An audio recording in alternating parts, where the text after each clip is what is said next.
Bienvenue sur Light & Shoot. Aujourd'hui, on va voir comment faire des photos à l'éclairage impossible avec un grand angle.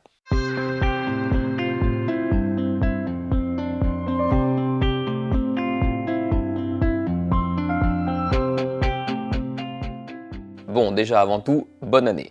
Ça fait un petit moment qu'on ne s'est pas retrouvé ici pour la vidéo du lundi, puisque j'ai eu une fin d'année très mouvementée au niveau du travail, mais du coup ça me fait vraiment plaisir de vous retrouver ce soir. Aujourd'hui, on va parler d'un truc qui m'a rendu fou pendant très longtemps, à savoir comment faire des vidéos à l'éclairage très soigné avec des flashs quand on shoot au grand angle. Parce que oui, plus on shoot au grand angle, plus on voit le décor, et plus on voit le décor, et moins on peut cacher ce flash, tout simplement. J'ai beaucoup trop de mauvais souvenirs de photos que j'imaginais parfaites dans ma tête, et une fois sur place, en fait, elles étaient complètement impossibles, parce qu'à chaque fois, j'avais du matériel qui rentrait dans le cadre. Eh bien, il existe une solution toute bête, avec un accessoire qu'on a quasiment tous chez nous. Il suffit juste d'y penser et d'être un peu méthodique. C'est une vidéo qui était prévue dans mon planning de vidéo, mais le hasard fait qu'une marque m'a contacté pour tester l'accessoire nécessaire à cette vidéo. Alors comme d'hab, vous le savez, je suis très transparent sur ce genre de choses. Ici c'est une collaboration, la marque m'envoie le matériel, je peux le garder en échange, mais par contre je ne suis pas payé et j'en dis ce que je veux, évidemment. Bon, et du coup, quel est cet accessoire qui me permet de shooter au flash avec un grand angle sans voir de matériel dans le cadre? C'est un trépied, tout bêtement. Aujourd'hui, on va voir une technique toute bête qui marche vraiment très bien pour peu qu'on soit un peu méthodique. Alors ce trépied en question, pourquoi est-ce que j'ai accepté de le tester? Parce que tu te doutes bien que des trépieds, j'en ai déjà à la maison. La preuve, j'en tiens un dans la main et la caméra tient toute seule, donc j'ai forcément d'autres trépieds. Eh bien parce que c'est un trépied de voyage en carbone, tout petit et très léger. Et ça, j'avais pas et ça me tentait bien. Et ça vaut quand même un peu d'argent. Ici, on parle d'environ 300 € sur divers sites internet. Et du coup, faire une vidéo que j'avais déjà prévu de faire avec du matos qu'on me file, j'allais pas dire non. Parfois, ça a du bon d'être youtubeur. Donc ce trépied, c'est le Ulanzi Video Go. Comme son nom l'indique, c'est un trépied photo et vidéo. Il a une rotule qui est déjà intégrée. Il te permet donc de faire des mouvements évidemment verticaux, mais également panoramiques et vraiment fluides, parce que comme sur tous les trépieds vidéo, tu peux gérer la friction. Par contre, en tant que trépied vidéo, tu ne pourras pas incliner l'appareil en mode portrait. Pour ça, il te faudra un accessoire tel qu'un L-bracket par exemple. Ça, c'est la contrainte qu'on connaît des trépieds vidéo. Une fois replié, il prend une place ridicule, il peut tenir dans un grand sac à dos et il ne pèse vraiment pas grand chose, parce qu'il est en carbone. Du coup, pour qu'il ait quand même une certaine hauteur une fois replié, il a donc 4 sections rétractables.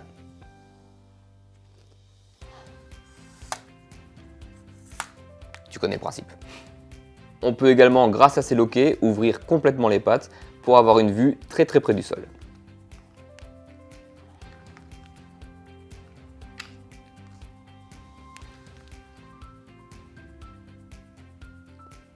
Enfin, il a un dernier truc que j'ai trouvé vraiment cool, à savoir que c'est mon premier trépied de voyage en carbone. Je ne sais pas du tout si c'est commun à tous les modèles, mais il a un petit quelque chose qui se cache ici, dans cette poignée. En fait, elle se démonte et ça devient un outil multifonction. Et donc d'un côté, on a en fait une sorte de tournevis qui est vide pour le moment, parce que tous les embouts se trouvent ici.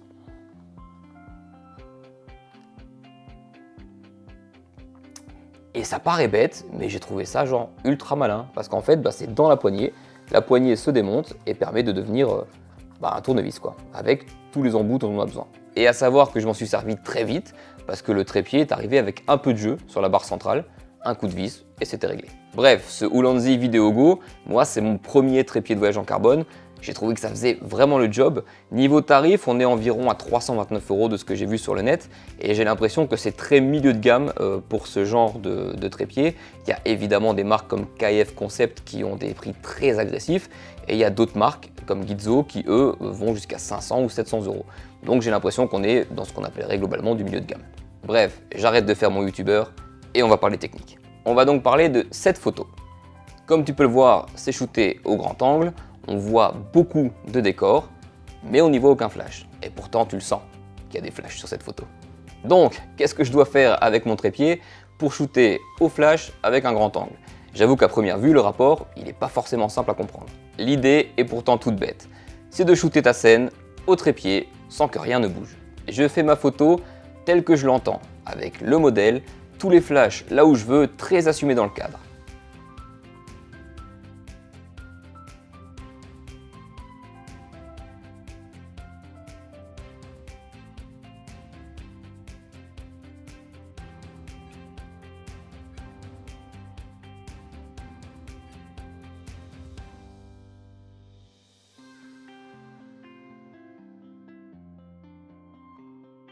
Et ensuite, j'enlève mes flashs, je fais une photo du décor vide, et dans Photoshop, je fais disparaître mes flashs.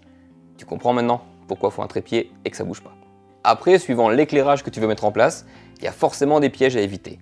Le plus important, et ça il faut vraiment que tu le comprennes, il faut quand même que sur ta photo sans les flashs, l'ambiance soit exactement la même que sur ta photo avec les flashs. Regarde donc cette photo, comme tu peux le voir, il y a une ambiance bleue qui est amenée par des flashs avec une gélatine. Ce qui veut dire que quand je vais vouloir enlever mon flash principal qui est juste devant le modèle, il faut quand même que j'ai cette ambiance bleue, parce que sinon quand je vais enlever mon flash sur la photo, si sur le calque d'en dessous, j'ai pas du tout la même ambiance, ça va se voir tout de suite en fait, là ça va pas être cohérent, on va voir les coups de pinceau. Donc si tu pars sur des photos avec plusieurs flashs et une ambiance très fausse comme la mienne, eh bien l'idée c'est soit de réussir à cacher au moins les flashs qui donnent l'ambiance, soit d'être sûr de pouvoir les enlever très facilement. Comme ça tu pourras continuer à les déclencher pendant que tu enlèves les autres flashs qui sont vraiment dans le cadre. Prenons l'exemple de cette photo. Il y a dessus 3 flashs. Un flash avec un bol beauté et une grenouille d'abeille très près du modèle. C'est ce qui va donner vraiment cette lumière flatteuse et très concentrée sur le modèle. Celui-là, le flash, il est en plein milieu de la photo, donc lui, il faut à tout prix que j'enlève très proprement. Ensuite, il y a sur ma droite un flash avec un grand parapluie blanc et une gélatine bleue qui va vraiment donner l'ambiance colorimétrique de la photo. Et sur la gauche, celui-ci est caché habilement, je trouve, par une fleur en premier plan. C'est un jardin botanique, donc forcément, trouver des feuilles, on y arrive facilement. Et celui-ci est donc caché et il va simplement harmoniser l'ambiance en renvoyant une deuxième vague de bleu qui vient de la gauche et surtout apporter un petit peu de contraste et puis d'effet 3D à la photo avec des brillances sur les fleurs et ainsi de suite. Donc pour enlever ma source principale qui est en plein centre, là c'est très simple, il suffit que je shoote une photo sans elle mais quand même avec les 2 flashs bleus. Parce que comme ça quand je vais enlever simplement mon flash sur la photo, sur le calque d'en dessous, j'aurai la même teinte sur le sol et surtout je vais conserver l'ombre de la modèle pour donner un rendu beaucoup plus naturel. Pour enlever le grand parapluie blanc qui est dans l'arbre, j'ai quand même voulu assurer le truc au cas où, c'est-à-dire que j'ai shooté quand même avec le flash nu qui était allumé, celui qui est caché sur la gauche de la photo donc, pour garder quand même au cas où l'ambiance sur la partie droite de la photo, bien que finalement avec un coup de tampon je pense que celui-là il partait quand même facilement, mais j'ai voulu sécuriser au cas où.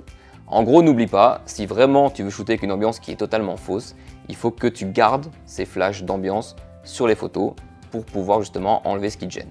On importe donc toutes les photos dans un projet Photoshop, une par calque en fait, et là, un truc qui coûte rien, c'est de faire un alignement automatique des calques, au cas où il y a eu un micro-mouvement, quand tu as shooté, quand tu as déclenché par exemple, ça peut arriver, donc un alignement automatique des calques, ça prend 2 secondes à faire.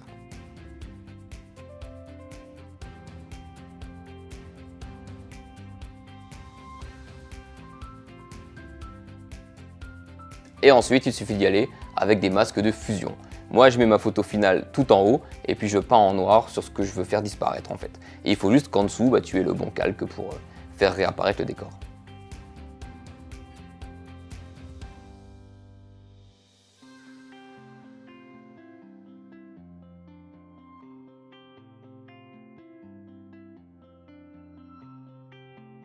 Comme je te le disais, il suffit d'être méthodique.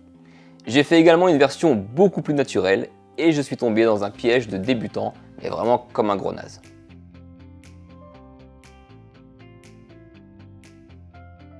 J'ai rajouté une seule source de lumière, un très grand parapluie blanc tout près du modèle.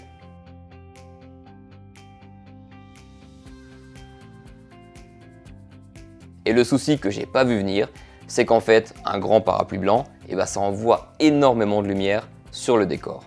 Et du coup, quand j'ai fait la même photo sans le parapluie blanc, je me suis retrouvé avec une photo qui était complètement sous-ex, au niveau du sol, au niveau de l'ambiance générale quoi.